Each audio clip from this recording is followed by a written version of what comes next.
Welcome back, ladies and gentlemen. In this video we're going to be looking at gravitational potential energy, and we're going to be looking at this in a new way along with this this type of energy conservation, and it's got some very interesting applications in astronomy and some practical issues for us living on the surface of this planet. So to start out, what we're used to seeing is gravitational potential energy is mass times acceleration due to gravity times some height, and mgh. It's a very easy thing to deal with, but we're kind of being a little bit lazy when we do it like this. Really, the h represents the height above some reference line, right? And the reference line is often the surface of the Earth. Height above some reference or zero mark. It could be the surface. It's quite often the surface of the planet, right? But what we're going to check out is there's a new, and really it is a better, more accurate way of doing this. And the reason it has to do with the brilliance of Isaac Newton and his universal law of gravitation. And the deal is the acceleration due to gravity right there. The problem is that we can't use this equation universally. This is very specific for being near Earth's surface. What we know is that near Earth's surface it averages to about 9.81 meters per second squared. That's the acceleration due to gravity, of course. That's only at or near Earth's surface. And specific to Earth, if we were on the surface of another planet, it of course would have some other value. And so we're interested in something that's applicable anywhere, universally. So Newton's law of gravitation essentially says that the force of gravity acting on an object is the gravitational constant times the mass of whatever nearby astronomical body you want to deal with. If we're talking about, say, the gravitational attraction that Earth causes, well, this would be the mass of the Earth. If we're talking about the gravitational attraction that, say, the Sun causes, well, this would be the mass of the Sun. And this is also multiplied by another mass. And this is some other object that is being affected by that astronomical body. So this could be a satellite in orbit. This could be you standing on our surface. If this is the mass of the Sun, then this would be the mass of some object orbiting the Sun, like Earth or some other planet. Could be a satellite in orbit around the Sun. You know, all kinds of things are possible. But to finish this equation, we need to divide by the radius squared. And the radius is measured from the center of the objects. And so we treat the masses as point masses. Their size isn't what matters. It is just the quantity of mass and then the distance between the centers. Easy enough. Now, from this, we can essentially say that if we also realize that this force due to gravity, the weight of the object, is equal to the mass of the object times acceleration due to gravity, if we're at or near Earth's surface, of course, then at or near Earth's surface, G must be equal to, we'll kind of factor out the mass, and it leaves everything else. Gravitational constant, mass of Earth or other large body, divided by the radius squared. So near the surface, that really is the value of G. Okay, fine. And what we can do is we can actually substitute this back into this equation. Now, I'm not going to go through all of the arithmetic that gets us to the final version of the equation. It's outlined in your textbook. It's not too difficult to follow. I've seen a clearer way of doing it, but I don't want to bog us down in this video. Essentially, we make a substitution for G using this. But there's a couple of tricks we perform with the equation to come up with this new, more universal form. And so here we go. Oh, by the way, if you're interested in the math to get to this new form of the equation, come and talk to me, and I can show it to you. It's actually not very bad at all. So gravitational constant times large mass times small mass divided by the radius in between them. And there's a negative sign in front of this. And you got to trust me on this. This actually does work. This is the equation that we really now want to be using for the gravitational potential energy of some object some distance r away from the center of an astronomical body like Earth, let's say. And notice the negative sign. Okay, that totally matters. And it's there, and it's important for us to keep in mind. But I just want to, that is it. That's the equation that you want to pay attention to right there. So with that in mind, we can look at why this matters. So we're gonna first. I just want to make a couple notes about what's going on here. When we look at, say, some object, and we're going to try to ask ourselves, well, what happens when, let's say, we have an asteroid out there in space and it's going to crash into Earth's surface? It has happened in the past, and in order to find out what sort of speed it would have upon impact, then we have to work out some things in terms of the energy that it has stored as gravitational potential energy, and then as it falls, it loses that and gains kinetic. And so essentially, in this equation, we'll rewrite it here for our convenience, G m divided by r. Check this out. As the radius increases, then the value of gravitational potential energy is actually decreasing. It's approaching zero, right? So we can actually say, as the radius tends to infinity, so something that is an infinite distance away, kind of silly to say that, but as the distance increases toward infinity, what happens to the value of the gravitational potential energy? That tends to go to zero.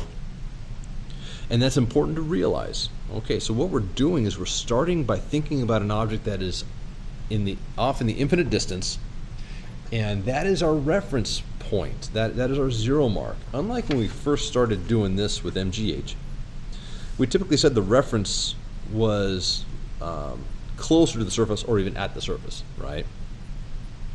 And so we're measuring vertically upward, and that gives us more gravitational potential energy.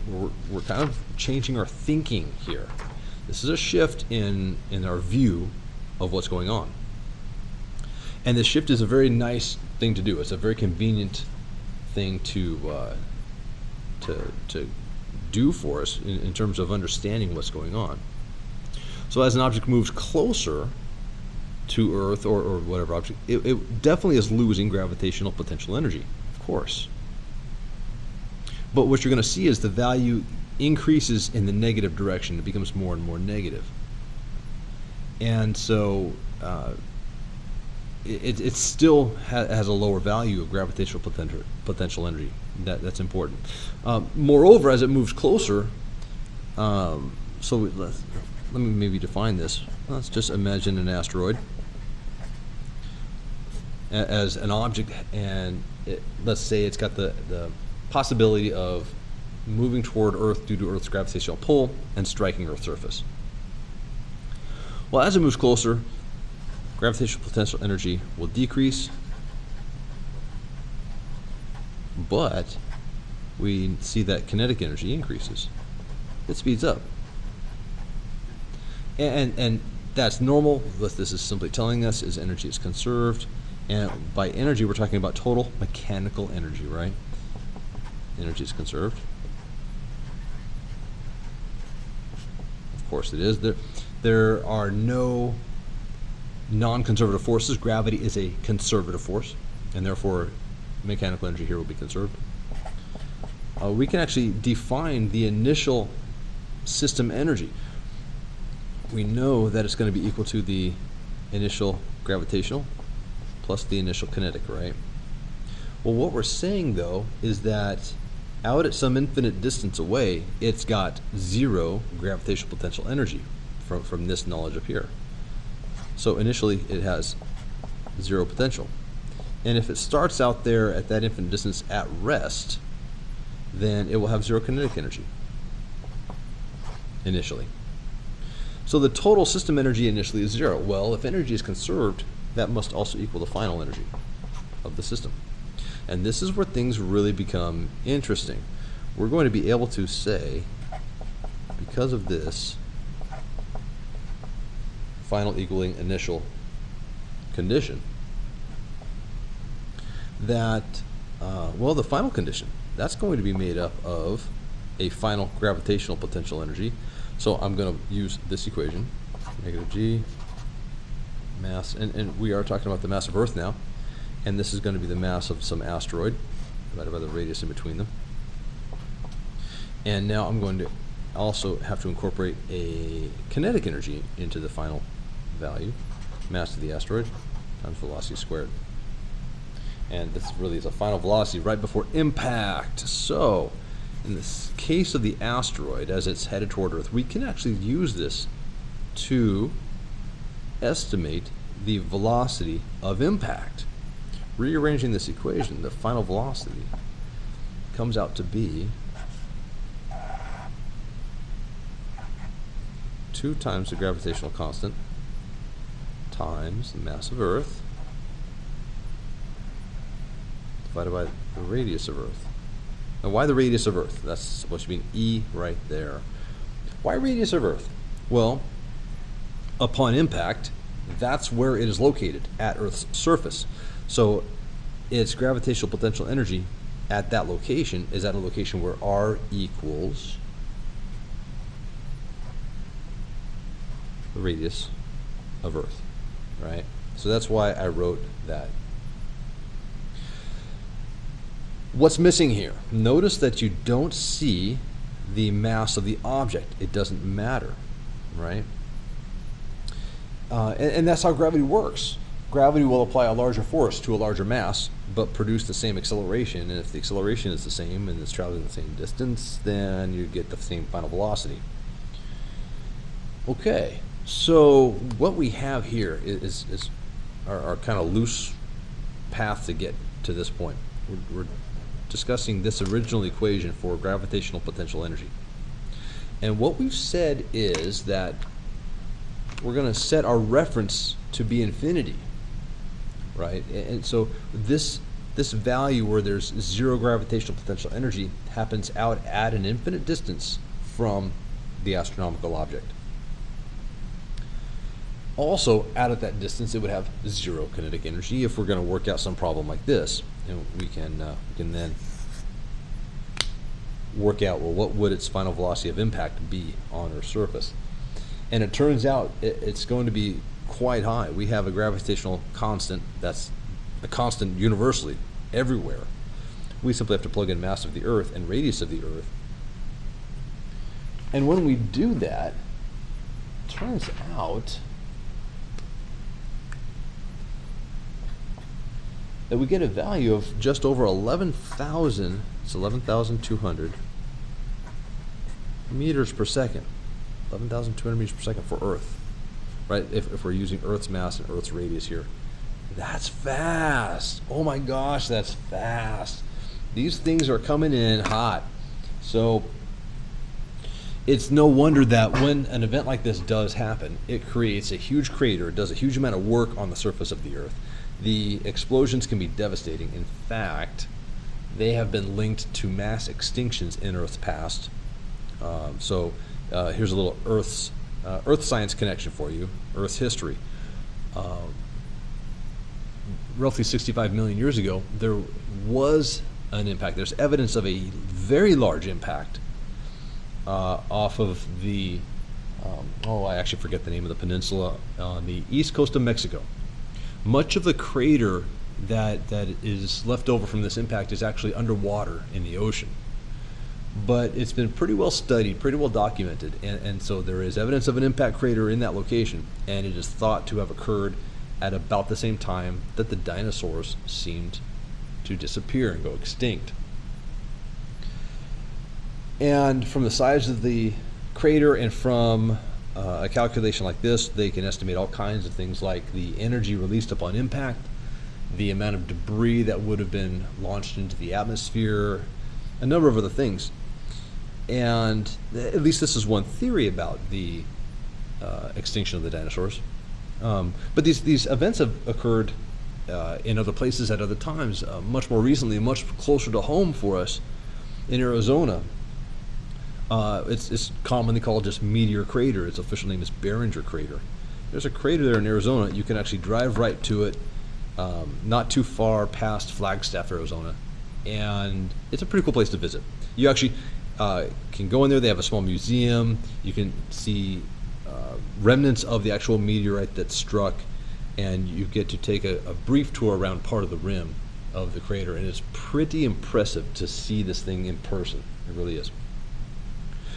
So listen, so what we have done here, back to the physics of what's going on. Upon impact, we have a total, you might say a large decrease in gravitational potential energy from the asteroid's location out at infinity to Earth's surface. But that was an increase in the negative direction, so a big decrease. But the corresponding increase in kinetic energy is what we're all concerned about here. And so we see the application of this particular equation. This particular equation, right? And we can see why it being a negative value initially is going to matter to us. Now, what about other situations? Now we saw what the velocity of the incoming impactor would be if it were to hit Earth's surface. Well, there's this, flip this around, there's this other idea, and it says, well, you know, if we give something an initial thrust away from Earth's center, so sketch, here's Earth, right? So we want to launch a rocket, and we want this rocket to actually leave Earth, literally. We don't need to put it in orbit. We don't need to keep it. We certainly don't want it falling back toward the surface. So if we launch something with some initial velocity, then if that initial velocity is somewhat small, what's going to happen is it's going to come up and it's going to just kind of fall back down, and we've essentially created an orbit that would not clear the Earth. It would crash back into the surface, right? That's bad. So we want a velocity that is large enough to escape Earth's gravitational pull. And with this kind of velocity, what ends up happening is this object will move away and start to slow down. Of course, gravity's pulling against it, working against it. But gravity cannot overcome the total initial velocity that was given to it. So this thing will keep going forever. It will never stop. And so this is what we're talking about when we say escape velocity or speed. As long, if you're pointing in the right direction, that's all you need. So is there some magical number that is a minimum velocity we can give a rocket that will, once the fuel shuts off and the engines are no longer burning, that rocket will keep going forever and it will escape the Earth, literally. So if it's going to keep going forever, where will it end up? It will end up at infinity, right? So if it's going to end up at infinity, then we know how far away it's going to be from Earth. And so if we know how far away it's going to be from Earth, then at that location, we know how much gravitational potential energy it's going to have. Right? So it'll have zero at infinity. But what that's going to tell you is, you probably see where this is going. We're going to essentially end up working this problem backward. What we know is that at infinity, if it's got zero potential energy, then it's one way to think of this is sort of weird. This is not exactly scientific, but at infinity, at some infinite distance out here, right, it will finally stop. Earth's gravity will finally win, and will slow this thing down enough that it eventually just stops. And we have, at that point, gravitational potential energy of 0 because it's at infinity, but we also have kinetic energy of 0 because it has stopped, finally. And so the thing is, in this sort of thinking, oh, by the way, just that there too, just because. In this sort of thinking about this escape velocity and what we need to achieve in order to get to infinity, where the spacecraft is ultimately stopped. That is our final condition. So the final condition is a total mechanical energy of 0. There is 0 potential energy out there, and there is 0 kinetic energy because it has stopped. But we know that mechanical energy is conserved, right? So this is just so important in so many ways. Conservation of energy. So the implication here is that the initial energy must be 0. Well, the initial energy is an initial, put an I there, potential energy and an initial kinetic energy, right? And they have to sum up to 0. Well, your kinetic energy is going to be a positive value. That's going to be a 1/2 m initial velocity squared. So we see that initial velocity needed to ultimately, that initial escape velocity ultimately needed to get out to infinity, to escape Earth's gravity. And okay, well, that's all well and good, but this is going to be negative g m over r. And a couple quick substitutions in here. Recall that in this case, where it's starting is the surface of Earth, so r equals radius of Earth, and m here, capital M, is the mass of Earth, right? And little m, well, little m, isn't that going to cancel out? Say yes, it is. It's not going to matter. Now check this out. We can actually solve for the initial velocity needed. And so what we're going to have is, I'm going to try to work this out. We're going to go radius of Earth, right? R is radius of Earth. And we're going to have to multiply by 2. So 2 times radius of Earth. And let's see. Oh, shoot. Scratch that. Sorry, I'm thinking multiplication instead of addition. Oh, goodness. Okay, brain, get in gear. Here we go. This initial velocity. We're going to be doing a plus gm, that's a capital M. And we're going to be dividing by radius of Earth. And we're going to have to multiply by a 2 to get rid of that. Put a 2 in front of that. And we're going to have to take the square root of everything. All of that under the radical. So this is our so-called escape velocity of Earth, right? Why does that look familiar? Because it was the landing velocity of this asteroid. Turns out it's identical. That's just cool, man. So with Earth's numbers, mass of, Earth, sorry, left off that, and radius of Earth and the gravitational constant, just over 11,000 meters per second. So here's the implication. Escape velocity, roughly 11,000 meters per second for Earth, 11,200 meters per second.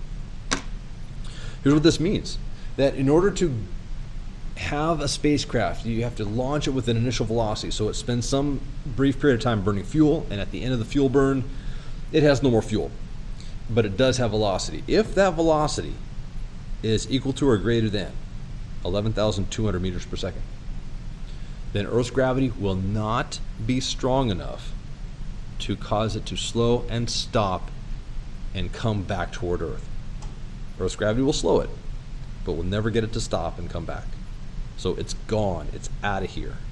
That's what we mean by escape velocity. Your book calls it escape speed. Same thing. Speaking of your book, please take the time to read these two sections. We're talking about 12-4 and 12-5 in your textbook. Please read through them. There are some wonderful examples that you want to pay attention to. Thanks for watching. I'll catch you next time.